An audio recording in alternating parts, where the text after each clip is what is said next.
guys, welcome to City Samaiyal. இன்னைக்கு நம்ம City Samaiyalல ஹோம்மேட் ஈஸி சிக்கன் ஷவர்மா எப்படி செய்யறது வாங்க வீடியோக்குள்ள போய் பார்த்தலாம். ஃபர்ஸ்ட் அதுக்கு தேவையான பொருள் ஒரு பவுல்ல 3 கப் அளவுக்கு மைதா மாவை நம்ம நல்லா ஜலிச்சு எடுத்துக்கலாம். நீங்கள் நல்லா ஜலிக்கணும், அப்போ தான் அதில் இருக்கிற மண் தூசி எல்லாமே அதில் போயிடும். இப்போ நான் நல்லா ஜலிச்சு எடுத்ததுக்கப்புறம் என்ன பண்ணணும் அப்படின்னா, நான் ஈஸ்ட் 2 ஸ்பூன், சுகர் 1 ஸ்பூனும் ஒரு 30 நிமிஷம் அளவில் நல்லா ஊற வச்சு எடுத்துருக்கேன். அதை நம்ம ஜலிச்சு வச்சுருக்க மாவில் ஆட் பண்ணி தேவையான அளவுக்கு நம்ம உப்பு போட்டு நல்லா அதை மிக்ஸ் பண்ணிக்கணும். இப்போ நம்ம உப்பு போட்டதுக்கு அப்புறமா நம்ம இடையில தண்ணி ஊற்றி நம்ம நல்லா அழுத்தம் கொடுத்து பிசையணும். நீங்கள் மொத்தமாக தண்ணி ஊற்றிடவே கூடாது, அழுத்தம் கொடுத்து பிசையணும். அப்போ தான் நம்மளுக்கு மாவு ரொம்பவே சாஃப்டாக வரும். இப்போ நம்ம கையில் கொஞ்சம் எண்ணெய் ஊற்றி அந்த மாவில் லேசாக நம்ம அப்ளை பண்ணிக்கலாம். ஏன்னா அந்த மாவு நம்ம கையில் ஒட்டக்கூடாது அப்படின்றதுனால நம்ம கொஞ்சம் மட்டும் அந்த மாவை அப்ளை பண்ணிக்கலாம். நெக்ஸ்ட் அது மேலே ஒரு காட்டன் துணி போட்டு அதை நம்ம ஒரு 10 மினிட்ஸ் அளவில் ஊற வச்சுக்கலாம். இப்போ நம்ம ஸ்டஃபிங் ரெடி பண்ணிக்கலாம். அதுக்கு நான் போன்லெஸ் சிக்கன் எடுத்து வச்சுருக்கேன். 2லேருந்து 3 ஸ்பூன் அளவுக்கு தயிர், 1 டீஸ்பூன் இஞ்சி பூண்டு பேஸ்ட்டு, 2லேருந்து 3 ஸ்பூன் அளவுக்கு எண்ணெய் நான் ஆட் பண்ணிவிட்டு 1 டேபிள் ஸ்பூன் மிளகாத்தூள், 2 table spoon garam masala, 1 table spoon மஞ்சள் தூள் ஆட் பண்ணிக்கிறேன். இப்போ நம்ம சிக்கன் மசாலா 1/4 டீஸ்பூன் அளவுக்கு போட்டுக்கலாம். நம்ம மல்லித்தூள் 1 டீஸ்பூன் அளவுக்கு ஆட் பண்ணி தேவையான அளவுக்கு உப்பு ஆட் பண்ணிக்கோங்க. இப்போ நம்ம லெமனும் ஊற்றிக்கலாம், வினிகரும் ஊற்றிக்கலாம். நாங்கள் வினிகர் தான் ஊற்றிருக்கோம். இப்போ 1 டீஸ்பூன் அளவுக்கு மிளகுத்தூள் போட்டு நம்ம நல்லா அதை மிக்ஸ் பண்ணி எடுத்துக்கணும். நல்லா எல்லா மசாலாவும் மிக்ஸ் ஆகிற அளவுக்கு நம்ம நல்லா மிக்ஸ் பண்ணிக்கலாம். நம்ம எல்லாத்தையும் மிக்ஸ் பண்ணியாச்சு. இப்போ வாங்க நம்ம எல்லாத்தையும் போட்டு பொரிச்சிடலாம். இப்போ நம்ம ஒரு பேனில் தேவையான அளவுக்கு எண்ணெய் ஊற்றிட்டு நம்ம மிக்ஸ் பண்ணி வச்சுருக்க சிக்கனை கொஞ்சம் கொஞ்சமாக போட்டு பொரித்து எடுத்துக்கலாம். இப்போ நான் பார்த்திங்க அப்படின்னா கொஞ்சம் கொஞ்சமாக போட்டு தான் பொரித்து எடுக்கிறேன். நீங்களும் அந்த மாதிரி கொஞ்சம் கொஞ்சமாக போட்டு பொரித்து எடுத்துக்கோங்க. இப்போ நல்லா அது ஃப்ரை ஆகணும். அந்தளவுக்கு நம்ம நல்லா திருப்பிலாம் போட்டு ஃப்ரை பண்ணி எடுத்துக்கலாம். இப்போ நான் பார்த்திங்க அப்படின்னா கொஞ்சம் கொஞ்சமாக பொரிச்சு எடுத்துக்கிட்டேன். ஆல்மோஸ்ட் ஒரு டார்க் ரெட் கலரில் நம்மளுக்கு வரணும். நல்லா அது ஃப்ரை ஆகணும். அந்த அளவுக்கு நம்ம நல்லா பொரிச்சு எடுத்துக்கலாம். நல்லா ஃப்ரை ஆனால் தான் நம்மளுக்கு நல்லா டேஸ்ட்டாக கடையில் சாப்பிட்ற ஷவர்மா மாதிரி நல்லா எம்மியாக கிடைக்கணும். பாருங்கள், நான் இந்த அளவுக்கு நல்லா ஃப்ரை பண்ணி எடுத்துட்டேன். இப்போ நம்ம என்ன பண்ணணும் அப்படின்னா நல்லா அதை நிறைய இது ஆகுற மாதிரி நல்லா கொத்தி எடுத்துக்கலாம்.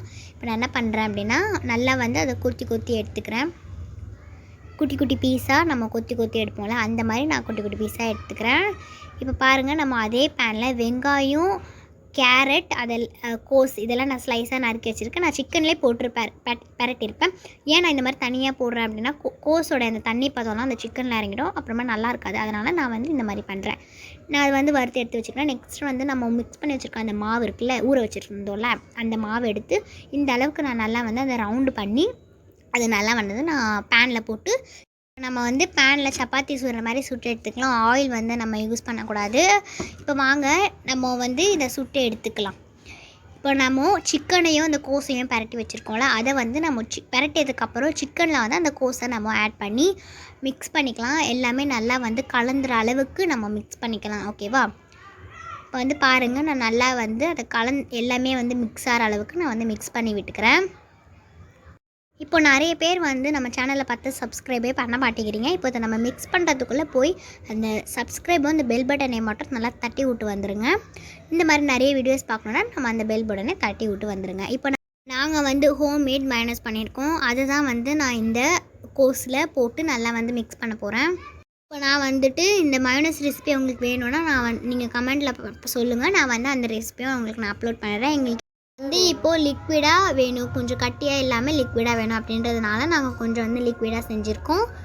இப்போ நான் அதை ஊற்றி நல்லா நான் மிக்ஸ் பண்ணி எடுத்துக்கிறேன். இப்போ வாங்க நம்ம ரெடி பண்ணிடலாம். இப்போ நம்ம ப்ரெட்டில் நம்ம மயோனைஸ் ஃபுல்லாக அப்ளை பண்ணிக்கலாம். அப்ளை பண்ணிவிட்டு நம்ம செஞ்சு வச்சுருக்கோம்ல அந்த ஸ்டஃபிங்கை அதில் போட்டு நம்ம ரோல் பண்ணி எடுத்துகிறோம். நம்ம சூப்பரான ஒரு ஷவர்மா ரெடி ஆகிடும். இப்போ வாங்க நம்ம அது வைக்கிறது எல்லாமே பார்க்கலாம். இப்போ பாருங்கள், நான் ஃபுல்லாக அதை அப்ளை பண்ணுறேன். அந்த மாதிரி நீங்களும் அப்ளை பண்ணிக்கோங்க. அப்போ தான் எல்லா இடத்துலையும் போய் நம்மளுக்கு டேஸ்ட்டாக எம்மியாக கிடைக்கும். இப்போ நான் அந்த ஸ்டஃபிங் செஞ்சு வச்சுருக்கேன்ல, அதை இந்த மயோனைஸ்க்கு மேலே வச்சுக்கலாம்.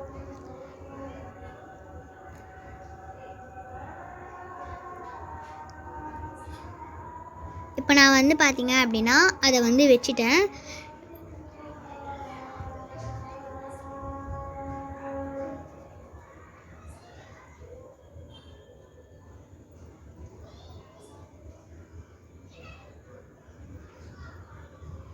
நான் வச்சுட்டேன். நம்ம ஹோம்மேடாக செஞ்சுருக்கோம்ல மயோனஸ், அதையும் வந்து நம்ம அது மேலே கொஞ்சமாக நம்ம வந்து ஊற்றிக்கலாம்.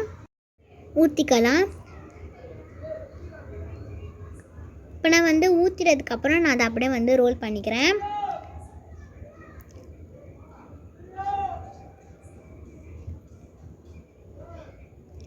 நீங்கள் வந்து இதை கன்ஃபார்மாக வீட்டில் ட்ரை பண்ணி பாருங்கள். அவ்வளோ டேஸ்ட்டாக இருந்துச்சு. நானே சாப்பிட்டேன், செம்ம டேஸ்ட்டாக இருந்துச்சு. எனக்கு ரொம்ப பிடிச்சிருந்துச்சு இந்த ஷவர்மா, ஹோம்மேட் ஷவர்மா.